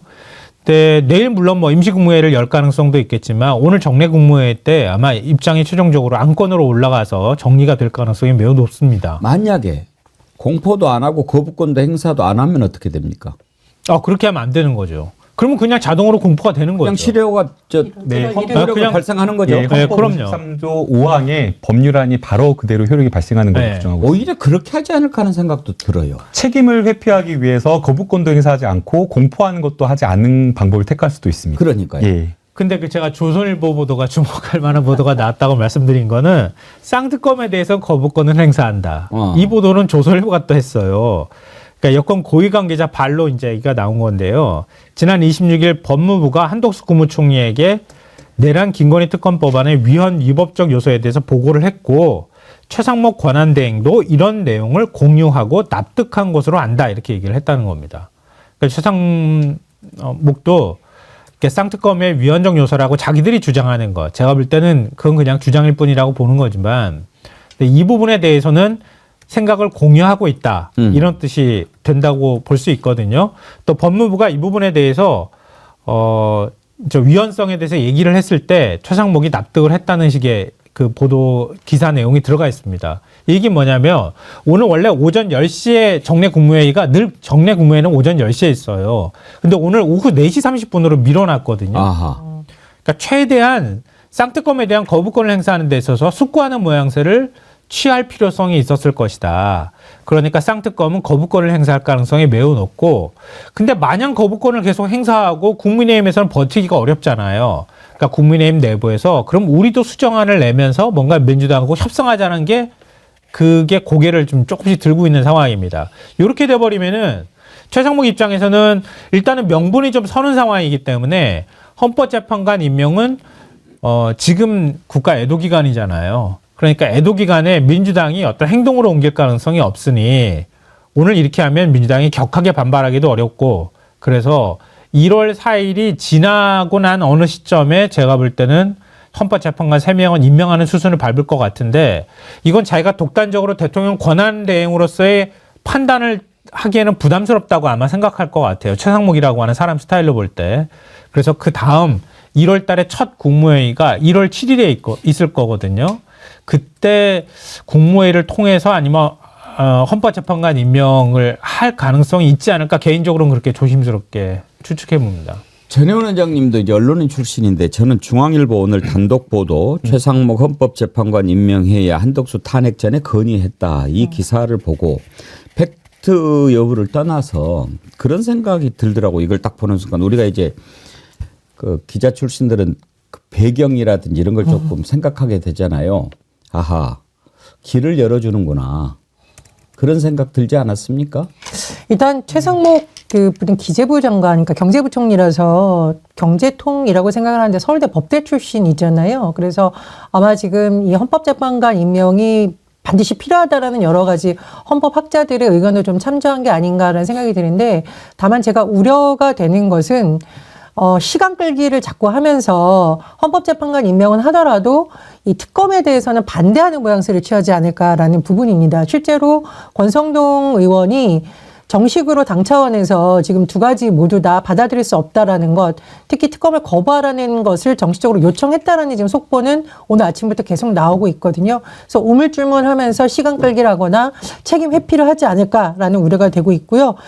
지금 일각에서는 뭐 나경원 의원이나 박수영 의원, 서울대 82학번 동기들하고 혹시 내통하는 게 아니냐 이런 의심이 또 일각에서 제기되고 있는데 저도 사실 근데 이런 의심을 지을 수가 없습니다. 왜냐하면 이 기재부라던가 총리실이라던가 교육부라던가 중요한 장관과 부총리급 인사들 아시겠지만 당과 연관된 인물들이 정무직으로 대부분 이 실무를 짜고 있는 경우가 많거든요. 그래서 한덕수 권한대행도 사실은 본인이 혼자 결정한 게 아니라 이른바 한덕수를 둘러싸고 있던 친윤 라인들이 좌지우지하는 게 아니냐, 꼭두 없이 노릇한 것 아니냐라는 우려가 제기되고 있었는데 혹시 최상목 권한대행도 그런 것은 아닌가, 그런 저는 또 의심을 또 지울 수가 없습니다. 아까 앵커님 굉장히 흥미로운 말씀하시기도 했고 저도 비슷한 생각하고 있는데요. 일단 최상목이 선택할 수 있는 여지를 넓혀준 거잖아요. 그러니까요. 일부러 흘려준 거죠, 사실은. 흘려주는 거라고 봐요. 네, 일부러 흘려주고 중앙일보가 이렇게 내주면 조선일보는 특검 거부한다고 하고 중앙일보는 헌법재판관은 받아줄 거야. 이런 식으로 양쪽에서 호흡을 맞춰주면 이거 아마 따로따로 흘려줬을 가능성이 있거든요. 그러니까 아마 언론을 아는 누군가가 중간에 껴있을 것 같다 이런 생각이 들고요. 근데 최상목이라는 사람, 그러니까 기재부 차관이었을 때 기재부 출입했던 기자랑 얘기할 기회가 있었어요. 어제. 이제 최상목 어떤 스타일이에요? 물어보니까 이렇게 설명을 해요. 깔끔한 성격이다. 그렇지만 욕심은 많아도 잘 드러내지 않는 성향이다. 이렇게 얘기를 해요. 그러면서 박근혜 국정농단 사건 때 미르재단 관련해서 검찰 수사 받았던 거를 저한테 얘기를 해주더라고요. 왜냐하면 박근혜 정부 시절에 경제금융 비서관을 지냈거든요. 그런 다음에 기재부 1차관으로 갔어요. 그때 기재부 1차관이던 시절이 2016년에 미르재단과 관련해서 검찰에 수사가 들어갔거든요.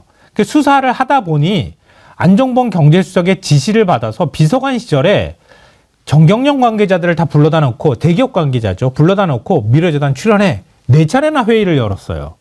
근데 그거를 강압적인 분위기에서 열었다고 대기업 쪽에서는 진술을 했거든요.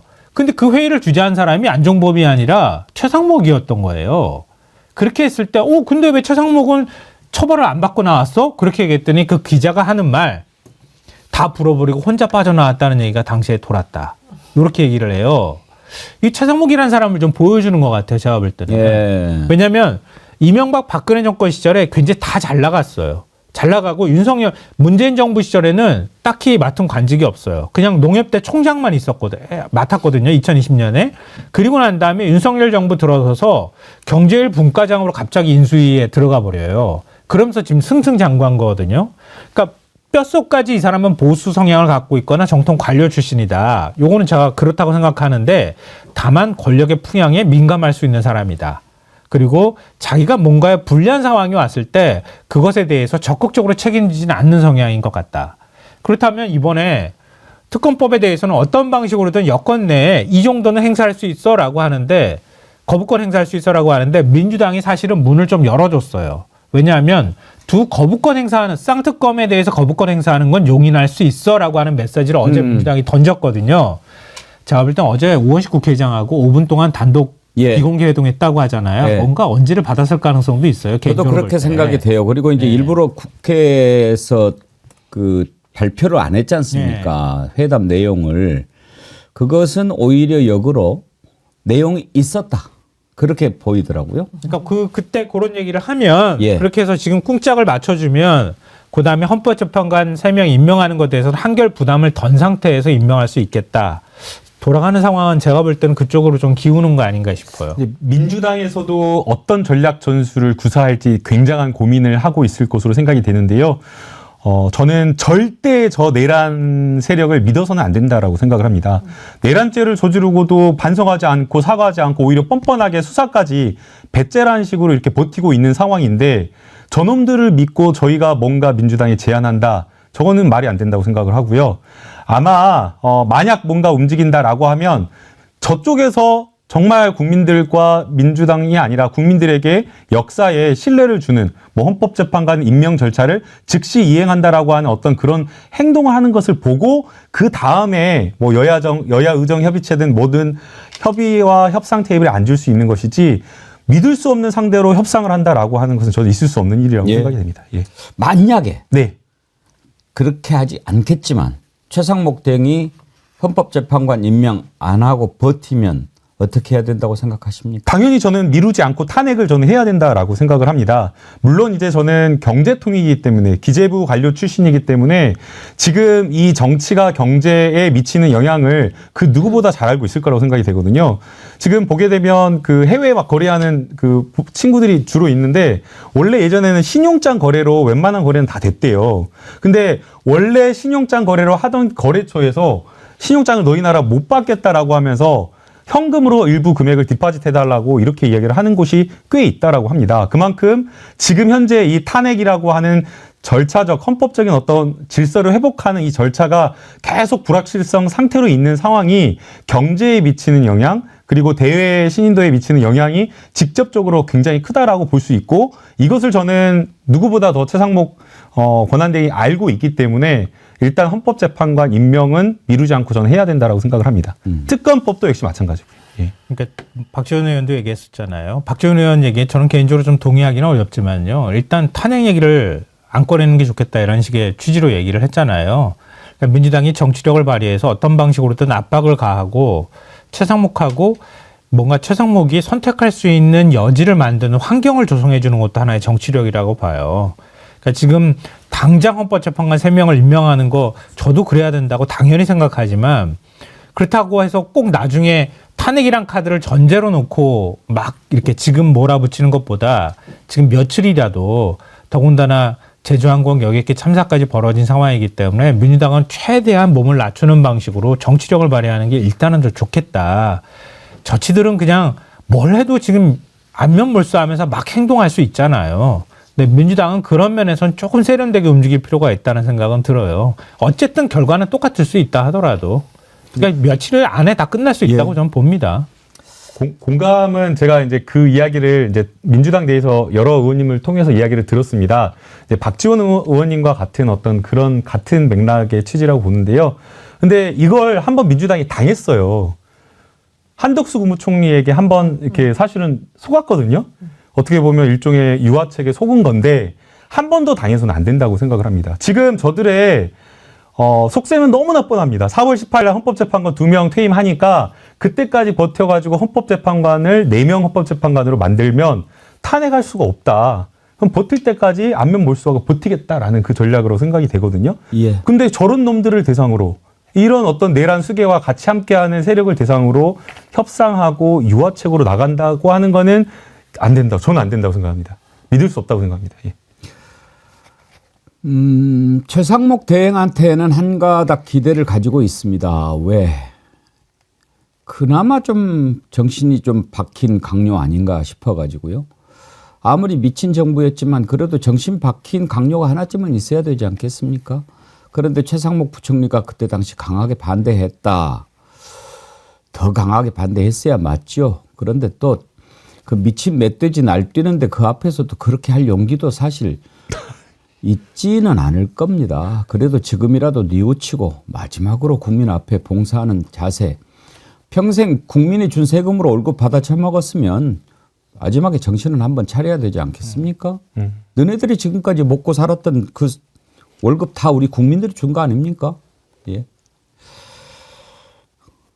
지금이라도 정신 똑바로 차려서 역사를 바로 세우는데 정의와 상식을 바로 세우는데 한 몸 던지기를 촉구합니다. 더 이상 기다려주지 않을 겁니다. 2025년 새해는 정의와 상식이 바로 서는 해가 됐으면 합니다. 오늘은 주불리 안보 특강이 없습니다. 지금 김병주 최고위원께서 무한 제주항공 여객기 참사 현장에 내려가 있고요. 민주당 지도부가요.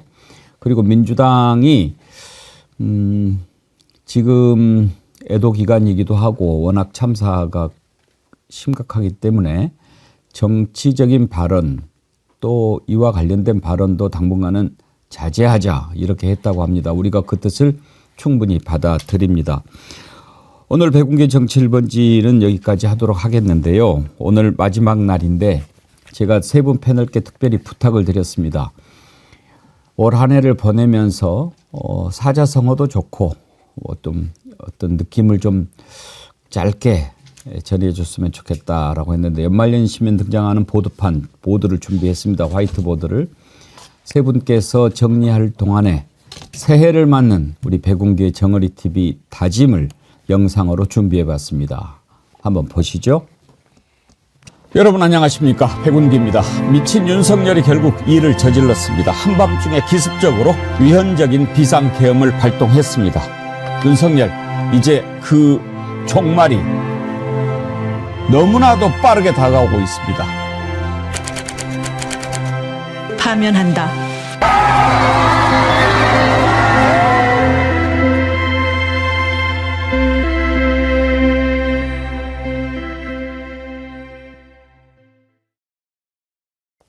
예.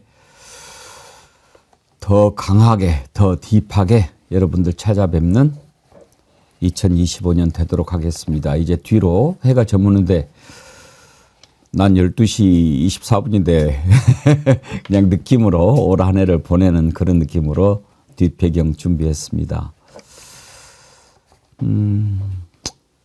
석양이 지는데요. 올 한 해 여러분들이 함께해 주신 것 참 감사드립니다. 올 한 해 여러분과 함께 울고 웃던 시간들이 주마등처럼 스쳐 지나갑니다. 다시 한번 여러분께 깊은 감사를 드립니다. 정의가 무너지고 상식이 사라진 이 땅에 정의와 상식을 바로 세우자면서 함께했던 우리 정어리언들이야말로 이 시대 대한민국의 진정 깨어있는 주인공들입니다. 오늘 우리는 우리 정어리언들의 생각이 바로 민심이고 민심을 거역하는 자 누구도 살아남을 수 없음을 지켜봅니다. 깨어있는 우리 정어리언들은 지난 총선 때 이채양명주 심판을 외치면서 새로운 세상을 열었습니다. 온갖 거짓과 술수로 윤석열 일당이 나라를 수렁으로 빠뜨리려고 했지만 우리 깨어있는 정어리언들은 눈 똑바로 뜨고 저들을 지켜보면서 아닌 것은 아니라고 외쳤습니다. 결국 윤석열 일당은 스스로 무너졌고 미친 짓을 저질렀습니다. 정의와 상식이 바로 서는 날이 언제 올까 한때는 답답하고 애타했지만 하나 된 민심이 저 거짓된 무리를 무너뜨린 것입니다.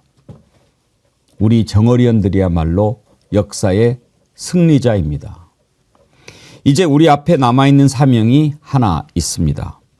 저 거짓되고 사악한 무리들을 다 도말해야 합니다. 아직도 거짓을 참이라고 우겨대고 자신들의 죄를 덮기 위해서 온갖 궤변을 늘어놓으면서 국민들을 어지럽히는 자들 다 솎아내야 합니다. 그래야 이 나라에 들이온 악한 기운을 물리칠 수 있습니다. 새해 2025년은 그런 해가 될 것입니다. 역사를 바로 세우고 정의와 상식이 바로 서는 2025년이 기다리고 있습니다. 2024년을 보내면서 우리 세 분 패널께 올해를 정리하는 사자성어 부탁드리는데 누구부터 해주시겠습니까? 김남국 의원님부터. 예. 네.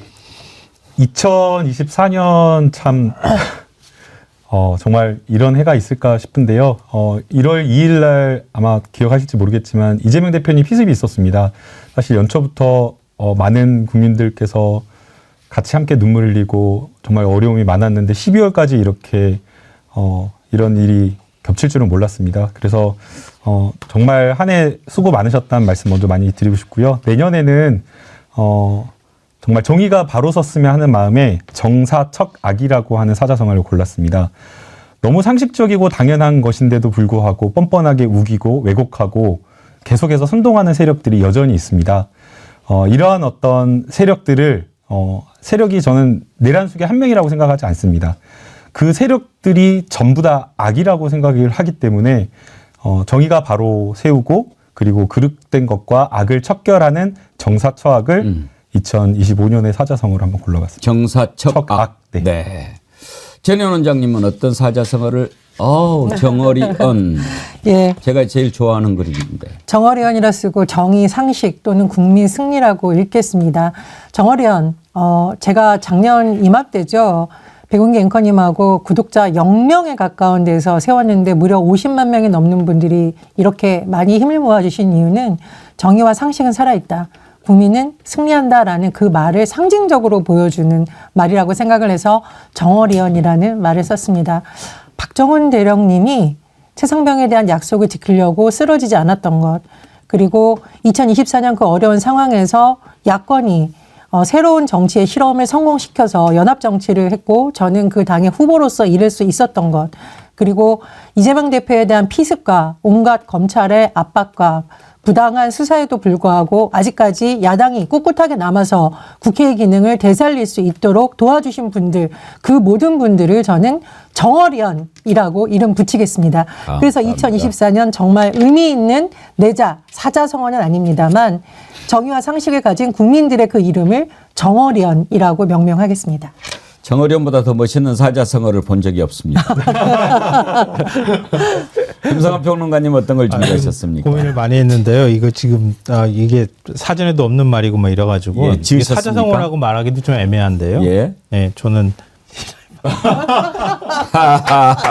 아니 우리 김성환 평론가님이 진짜 제일 젠틀하시고 점잖으신데 제일 과격한 거예요. 아니 김용태 신부님이 시국미사에서 맞아요. 얘기했잖아요. 용산의 이무기가 지랄 발광을 하고 있다 이렇게 얘기를 했는데요.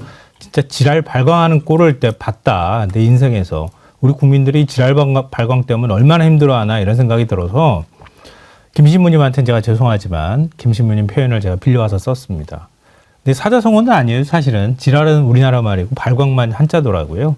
근데 어찌됐든 이 지랄 발광인 한 해를 겪으면서 굉장히 올 연말도 힘들게 많은 분들이 그 생활하고 계실 거라고 보거든요. 그래서 내년에는요, 이제 내일이죠. 내년에는 그 지랄 발광하던 광인을 확실하게 진압하는 해가 됐으면 좋겠다는 의미에서 광인 진압이라고 제가 사자성어를 만들어 봤습니다. 확실하게 진압했으면 좋겠습니다. 그래서 대한민국의 역사적 정통성을 다시 한번 세웠으면 좋겠다. 우리가 친일파도 청산 못했고요. 독재 부역자도 청산 못했거든요. 그 부역자도 여전히 살아남아서 지금 이루고 있습니다. 이번만큼은 내란 세력을 확실하게 이 지랄 발광하는 세력을 확실하게 진압하는 내년에 한 해가 됐으면 좋겠습니다. 감사합니다. 민스님께서요. 저도 지랄 발광을 생각했는데 그러셨는데요. 사실 제가 이렇게 정치 1번지 진행하면서 여러분들 보내주신 댓글 보면서 놀란 게 한두 번이 아니었습니다. 둥이님은요. 이런 글을 주셨어요. 지랄 발광. 지랄해도 빛은 바란다. 오, 야. 우리 정어리언님들 대단하시죠? 센스가. 이렇게 세 분께 사자성어 부탁드렸는데 우리 정어리언님들 보내주신 사자성어 몇 개 소개해 드릴까요? 윤무식님, 능지처참. 이동희님, 일망타진. 아, 일망타진도. 일망타진. 네. 하평파님, 낙장불입.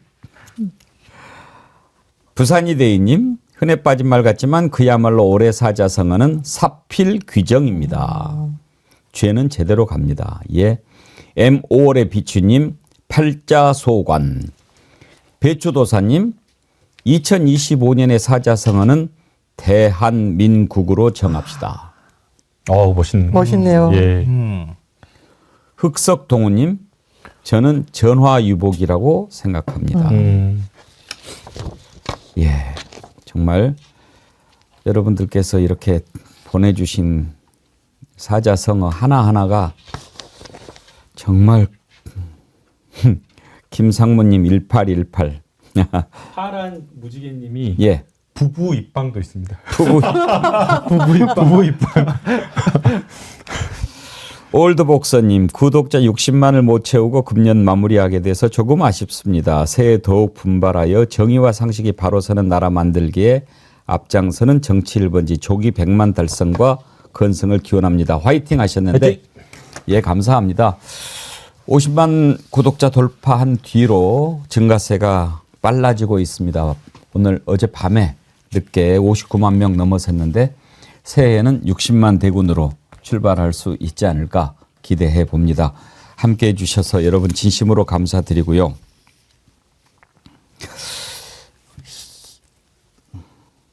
제가 그렇게 뭐 많이 살지는 않았지만 언젠가부터는 새해를 맞는 기분이 뭐 그렇게 설레거나 뭐 이런 적이 별로 없었어요.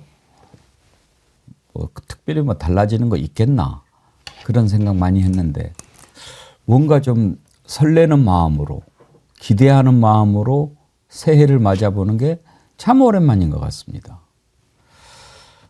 하여튼 새해에는 좋은 일이 많이 있을 것 같습니다. 여러분 새해에도 우리 백운계 정어리 TV 많이 사랑해 주시고 함께 해 주십시오. 새해에도 제가 정신 똑바로 차리고 맨 앞에 서 있겠습니다. 오늘 함께 해주신 세 분 패널 김성환 평론가님, 전혜원 원장님, 김남국 의원님 세 분 감사드리고요.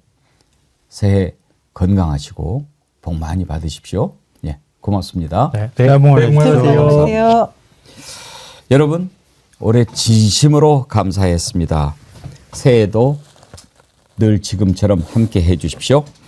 내일 오전 11시 2025년 1월 1일 오전 11시에도 똑같은 모습으로 여러분 찾아뵙겠습니다. 그렇지만 더 새롭게 등장하겠습니다. 여러분 새해 복 많이 받으세요. 감사합니다. 국민 여러분, 지금 국회로 와.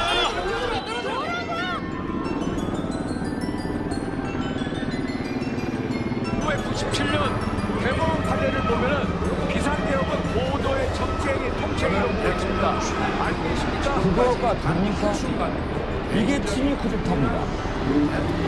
정치적, 법적 중의를 회피하지 않겠다던 윤석열 대통령. 히틀러는 이미 정권을 갖고 있는데도 쿠데타를 일으켜서 모든 기관을 다 장악합니다.